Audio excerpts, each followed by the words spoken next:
Well, this is Bay City State Park, and this is in Bay City, Michigan.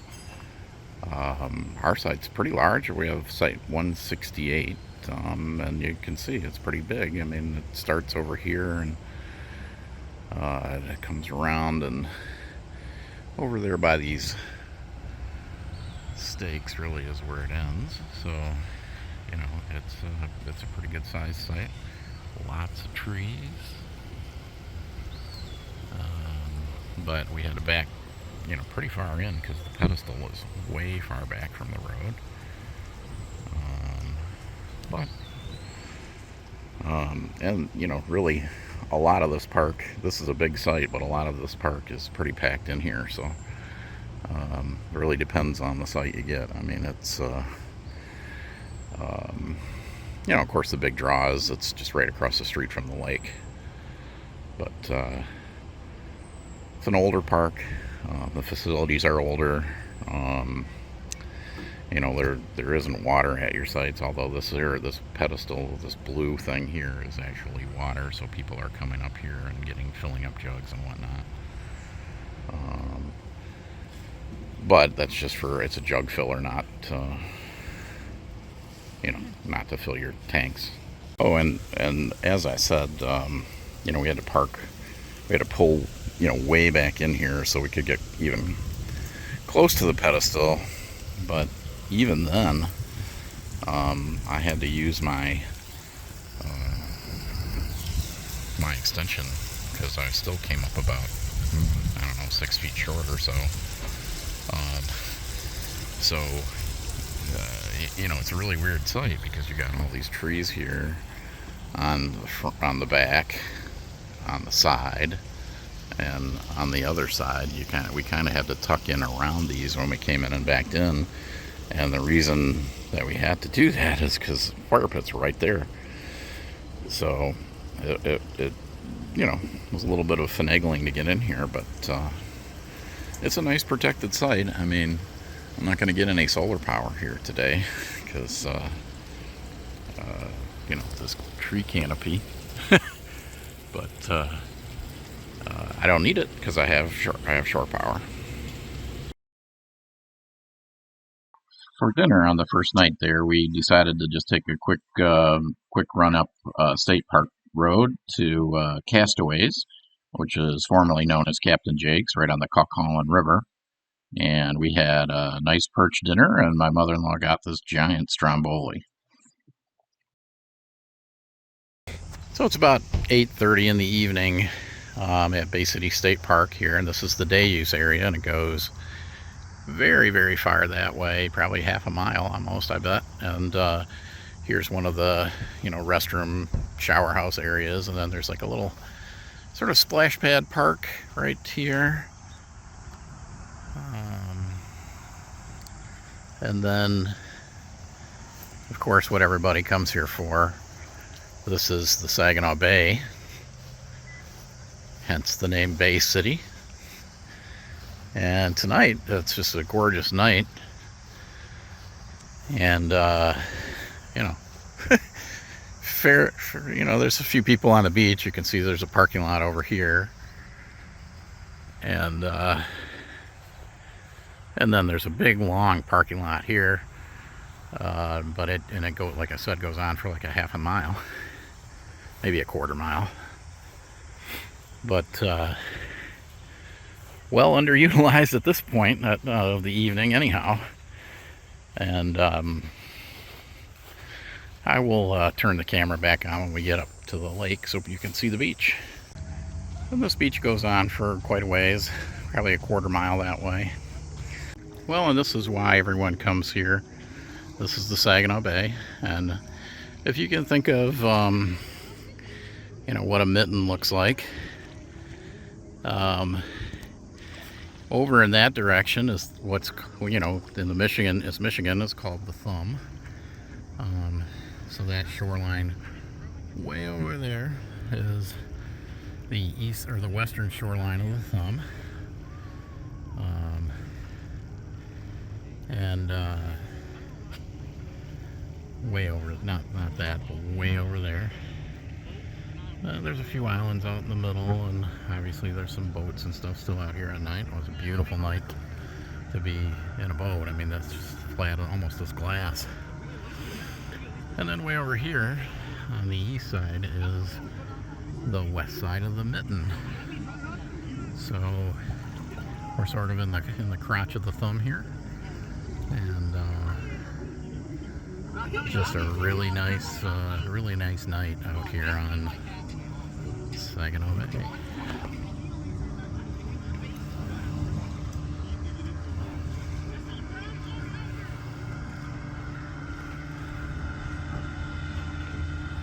And this beach is fairly nice. I mean, it's got like this big muck area here, but on one side, and then there's the sandy area here.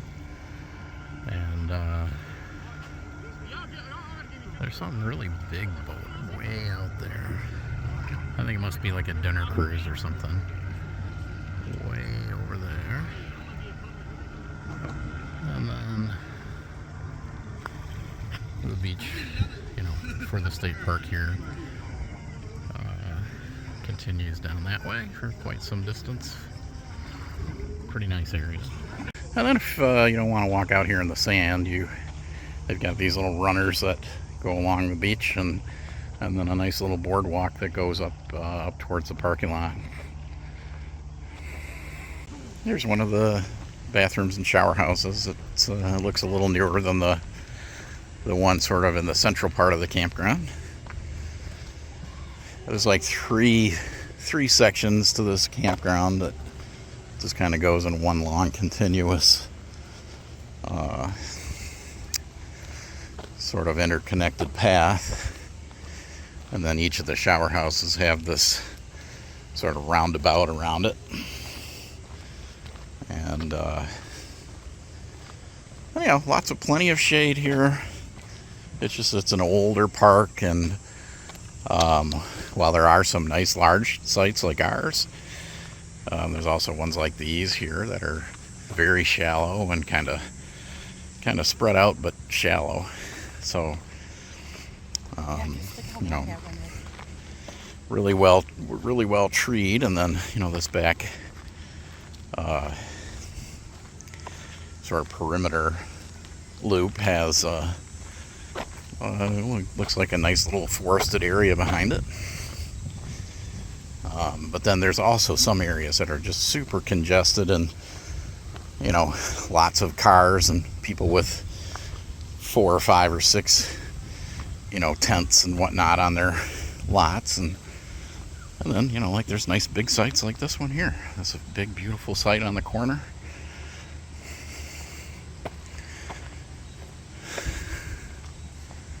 Yeah, anyhow, I would say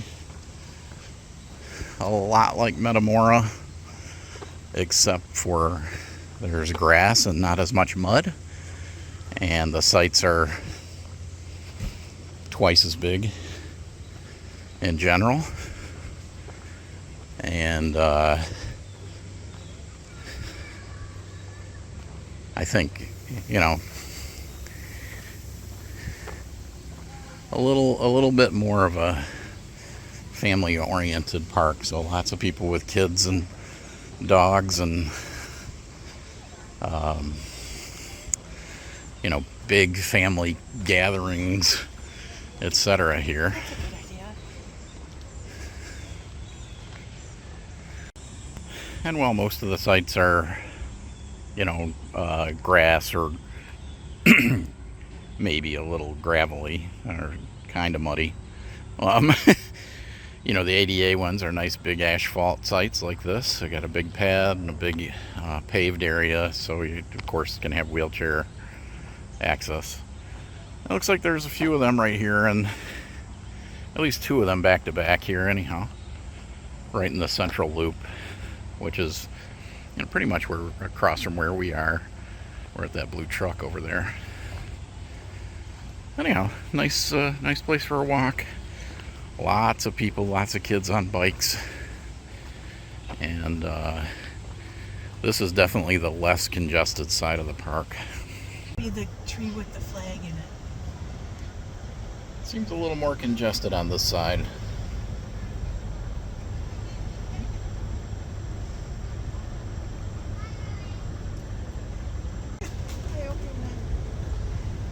this the lot that had all the people right up against the yeah. This is where they were all in that Coming big up on a table. couple of the cabins here.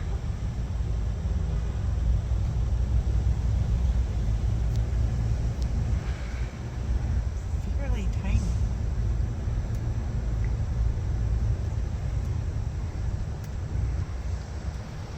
Yeah, there's the site with the 6. Oh yeah. That's a site with six easy ups covered in a tarp, and then a camper and another easy up that's not covered in a tarp. And a big group site over here. And they have they're watching like a projector.